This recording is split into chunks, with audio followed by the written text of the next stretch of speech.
All right, video two, ready, here we go. Um, so looking at this map really quickly, I wanted to just point out a few things. Civil War is going to start 1861, April 1861, right? All of the green territory you're going to see are free states and territories, okay? All of the yellow, Missouri, Kentucky, West Virginia, Maryland, Delaware, those are actually slave states, but they stay part of the Union. They do not secede. So they actually are Northerners fighting against the South. All of the pink are going to be slave states seceding before the attack on Fort Sumter.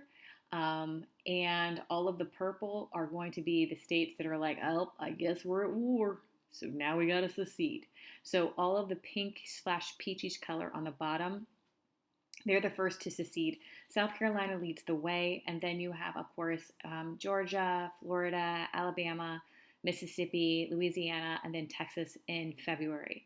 So all within a matter of 2 months, so all those peach states have seceded. Then you're going to have the first battle that's going to start in April. Virginia will secede right after, and you can obviously understand. Virginia is right next to Maryland, which is right next to D.C., so that puts Washington, D.C., our nation's capital, in a very precarious position. So I got really witty here when I made this a couple years ago. South Carolina says adios. Good job, Miss Gamlin. That's hilarious. Anyways, many southern states are threatened when Lincoln won the election, and a lot of them were talking trash before he even won the election. They're like, if he wins, we're no longer part of this country. And like I said, true to their word, South Carolina was like, peace out, see ya. We said if he won, which he did, we're not going to be part of this because they were so threatened with the fact that they thought he was going to end slavery. A lot of people don't realize that Lincoln was anti-slavery, but he was also very much a compromiser. And he said, one of his speeches, he said, or one of the things he said was, if I could keep the nation together and not in slavery, I would do that. And if I could keep the nation together and in slavery, I would do that. So his whole thing was like, he just wanted to keep the nation together. He didn't necessarily want to take on this huge civil war. But, the second you're actually elected president, even right before you're inaugurated, you're getting ready for battle. So by January 9th, 1861, Lincoln's inauguration is going to happen. Those six states are going to secede because they realize this is going to happen. I believe he's actually going to have an assassination attempt on his life in January as well. The Confederate states are going to move to establish their own country because obviously if you're seceding, you got to do something really quickly. So here on the right, you have Jefferson Davis. He is going to be the president. A lot of times you'll hear, like, if you ever watch anything to do with the Civil War, you'll hear, like, oh, Jeff Davis, that's who it is. He is the president of the Southern states during the American Civil War. I know you guys can read, but it says the CSA, that means the Confederate States of America, take control of all federal property within their territory. So if there was like a federal arsenal or if there was a fort in the South, they took control of that. The Union no longer has that. The exception was that there was Fort Sumter, which was an island off the coast of South Carolina. And of course, you also have Fort Pickens, which is off of Florida. So because they're island, the Union could actually kind of hold on to it for a little bit, but not that long because unless Lincoln sent in reinforcements, the South was going to take over. There's just another little map for you, but I think we kind of talked through it. We do try to compromise because, once again, that's what we do. We talk about compromises all the time. The Kernstadian Compromise was basically said we will reestablish the Missouri Compromise line across the United States. The Southerners were like, okay, we'll do this. And the Northerners were like, nah, we're done. We're done with you. You're going to secede. You're going to cause all these problems. We're not even listening to this compromise. So before we get to the first battle, the Battle of Fort Sumter, I just wanted to point out a few of the advantages. Because if you look at these advantages, a lot of them you'd be like, there's no way the South can even put up much of a battle. So the North has a higher population, 22 million people live there. There are a lot more men who are ready and able to fight. Doesn't mean they're going to, but they're ready and able just because a lot of immigrants are coming in still. They've been coming in, and where do they go? Most of them don't go to the South. Most of them go to the cities in the North and start heading out towards the Midwest into the Plain States, so like if they have enough money to get land. We have more factories in the North. We have more factories in the North because we don't have great land for cash crops and crops like the Southerners do. So we have a lot of workers. We have a lot of factories. And we're going to have more railway, which you're like, okay, yay, rails are exciting. They're not exciting if you think about it just as like, oh, it's transportation. They're exciting because that means if you have railways, you can get your equipment and your soldiers to and from different places so much faster than anybody else. Everybody else is like having to like hack their way through the woods and like on country roads. Railways, a lot quicker to move your troops to where you need them to be. Other northern advantages, we do have more agriculture, meaning actual food. Up north, you're not going to have cotton plantations, but you are going to have people who like to grow corn and wheat and things like that. So we're going to have food. We have manufacturing, so we're going to make more of the weapons. Also, a lot of the banks are in the north, so we hold most of the money. So just looking at that, you're gonna be like, oh man, North has got this in the bag. No way this is lasting more than like 2 weeks. However, don't underestimate the South.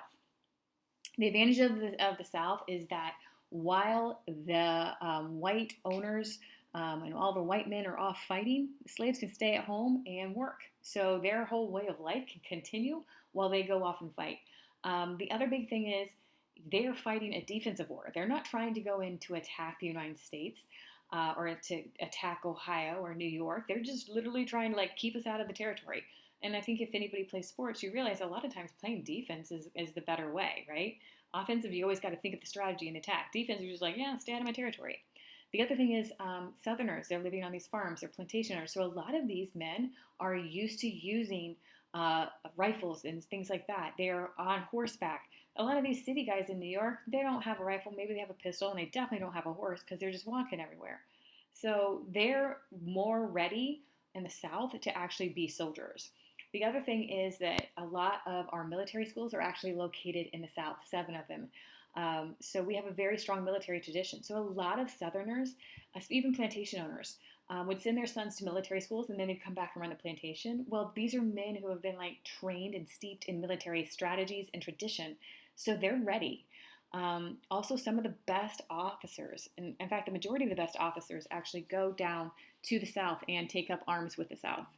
And also keep in mind, there's a lot to be said if you're fighting to preserve your way of life. You have you have a lot of willpower. You have a stronger morale. Whereas if you're in the North, you're just like, why are we fighting this war? Oh, because you're giving me some food? Okay. But if you're fighting for something that you really believe in, you're that much stronger. It's just like any game that you play. If you're really psyched up about something, you're probably going to be more effective. So it's going to take us to their first battle, the Battle of Fort Sumter. The Battle of Fort Sumter begins on April 12th, 1861. And almost 4 years later, on April 9th, 1861 or 1865, the American Civil War will end. So it's like almost to the day, very close to the day, 4 years. So 1861, 1865. That's the 4 year long American Civil War. This is a picture of Fort Sumter, which looks like a little bit more of an octagon out on the harbor. And you can see it right here. All this, like all the little red lines are leading to this little Fort Sumter, which is just like this little fort out here to kind of protect the harbor, the Charleston Harbor. Lincoln's response. Lincoln wants to maintain control of the federal forts in the South. However, he realizes that if he sends in reinforcements or supplies, then that will look like he is being the aggressor. Um, so the only thing he actually allows himself to do is send in supplies, like food. He doesn't send in troops to help out. If he sent in troops to help out, it might have actually been a better deal. But he knew, he's like, if there's going to be war, he was not going to be the one to throw the first punch. He was going to make them make the move. Obviously, during the time, he's still trying to find a way to like not have this war, but it's pretty inevitable at this point. Then you have this guy. His name is PGT Beauregard. I love that. His name is Pierre Gustave Toutant Beauregard. Little Napoleon or the Little Creole. I mean, like he couldn't sound like he's from New Orleans anymore if he tried. Like I said, I love that name, Pierre Gustave Toutant Beauregard. Anyways, he is the one who is going to lead this attack on Fort Sumter. He demands the surrender, and then you have Major Robert Anderson, who is Union, and he's like, "Well, I can't surrender. I mean, I don't have the ability to. I mean, he does his ability to, but he's just like, I can't just give up without a fight." However, Anderson knows that it's a losing cause. So the Battle of Fort Sumter is going to be basically 48 hours. They're going to shell the fort. They're basically going to fire upon the fort. And the first shot, I believe, is going to be by some like crazy like border ruffian-esque type Southern guy who's just going to shoot his rifle and be like, "Yeehaw, let's just start the fighting." Anyways, the Union will eventually surrender because they don't have any supplies and they 100% know reinforcements aren't coming. The good news is, and also sad news for animal lovers, the good news is that the only casualty of the first battle of the American Civil War was a horse. Not this horse, this is just a horse. I'm assuming this horse is just relaxing. I don't think I gave you a picture of a dead horse. Um, so the outcome is the South believes it's a victory and that they can win and that they have kicked the Union's butt. Even though nobody died, they just took over the fort. By this time, Lincoln calls for 75,000 volunteers and says, you know what, I think we're going to be done with this war in about 3 months, so we just need some volunteers. You guys will be home by August to bring in the crops and we'll all be good. Um, Little did he know, it's going to be a 4-year situation. And that is it for the Battle of Fort Sumter. And then we'll start. I have a little reading for you for the Battle of Bull Run or First Manassas. And that is it. There you go. See, that was much